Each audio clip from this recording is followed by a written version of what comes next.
अस्सलाम वालेकुम वरहमतुल्लाहि वबरकातुहू। आज की स्टोरी में आपको एक बड़ी ही दिलचस्प स्टोरी बताता हूँ कि एक बकरी दो गांव खा गई। बिलीव नहीं हुआ ना, स्टोरी ऐसी है।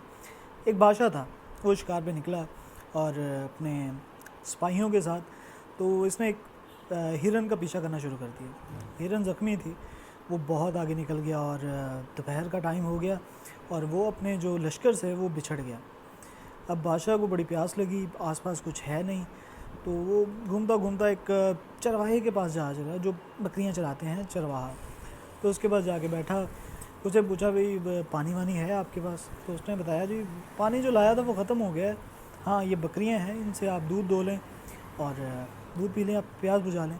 तो उसने अपने वो कटोरे में से उसको दूध पिलाया और बादशाह की प्यास बुझ गई और बादशाह बड़ा खुश हुआ। उसने कहा मांगो, क्या मांगते हो? कहते बादशाह सलामत, कुछ नहीं चाहिए, दुआएं चाहिए आपकी। लेकिन उसने कहा ठीक है, कागज़ लाओ। अब जंगल में कागज़ कहाँ, और ऊपर से गडरिया जिसे कागज़ का मे भी पता ही ना हो।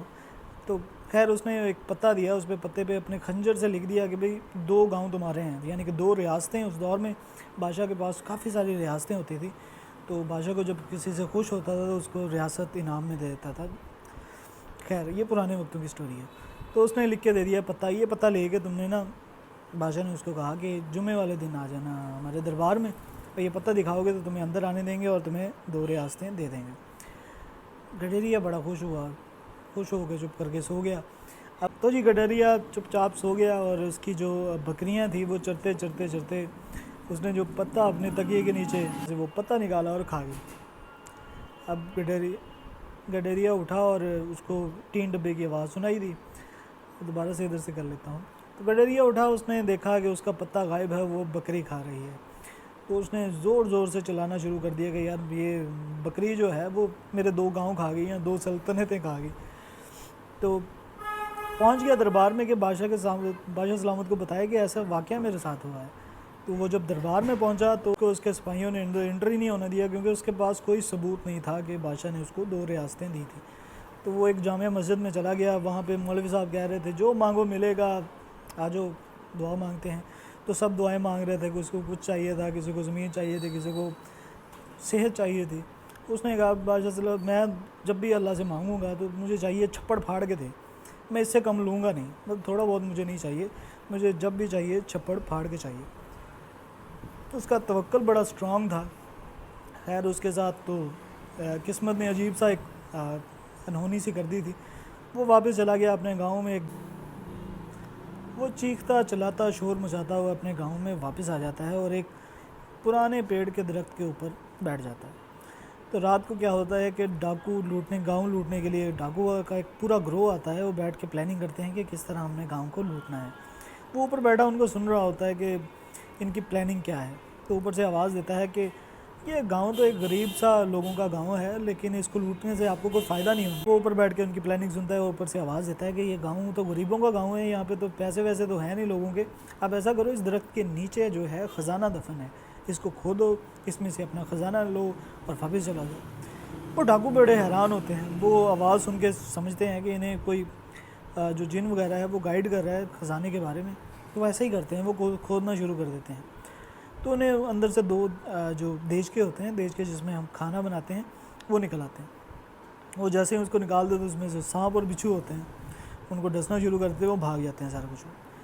अब दूसरे दिन वो डाकुओं को बड़ा गुस्सा चढ़ता है कि यार हमारे साथ तो बड़ा प्रैंक हो गया है, जो प्रैंक होते हैं आजकल, आपने वीडियोस देखी होंगी। तो दूसरे दिन वापस आते हैं गांव में, अब नहीं, गांव वालों को नहीं छोड़ना। वो एक झोंपड़ी के पास से गुजरते हैं तो वहाँ उस गडेरिये की आवाज़ आ रही होती है। वो समझ जाते हैं कि जो रात हमें आवाज़ आई थी यही वो आवाज़ थी और यही हमारा दुश्मन है। वो क्या करते हैं, जो उनके पास पतीले थे या वो जो उनके पास हांडियाँ थी, वो उठा के उसके ऊपर फेंकते हैं, उसकी झोंपड़ी के ऊपर, ताकि सांप और बिच्छू जो हैं।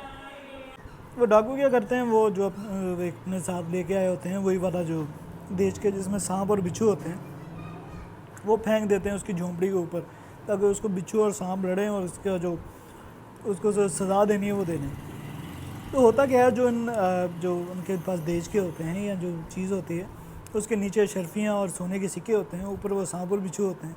जैसे उनके घर में फेंकते हैं, वो शर्फियाँ उसके घर में गिरती हैं, आवाज़ आती है, शोर आती है, वो डाकू फिर से डर के भाग जाते हैं। تو وہ گڈریا جیسے ہی اٹھ کے دیکھتا ہے اس کے گھر میں سونے اور شرفیوں کی ڈھیری لگی ہوتی ہے، تب سے وہ چلاتا ہے کہ ہاں دیکھا کہا تھا نا، میں جب بھی لوں گا چھپڑ پھاڑ کے لوں گا۔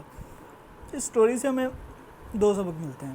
ایک آپ کا جو توکل ہے وہ اللہ تعالیٰ پہ بڑا اسٹرانگ ہونا چاہیے کہ آپ جو بھی مانگ رہے ہیں آپ کو پتہ ہونا چاہیے یہ آپ کو ملے گا، تب وہ آپ کو کوئی چیز ملتی ہے۔ اور دوسرے نمبر پہ ہے صبر۔ جب بھی آپ کوئی نیکی کرتے ہیں تو اس کے بعد آپ کو صبر کرنا چاہیے، کیونکہ اس کا اجر اللہ میاں دیتے ہیں۔ انسان کبھی بھی آپ کو وہ اجر نہیں دے سکتا جو آپ سمجھتے ہیں کہ میں نے اس پہ احسان کیا ہے تو اس کا مجھے اجر ملے گا۔ دعاؤں میں یاد رکھیے گا، اپنا خیال رکھیے گا۔ ویڈیو پسند آئی تو اس کو لائک کیجیے، شیئر کیجیے اور دوسروں تک اچھی باتیں پہنچائیے۔ تب تک نئی ویڈیو کے ساتھ پھر سے حاضر ہوتے ہیں۔ اللہ حافظ۔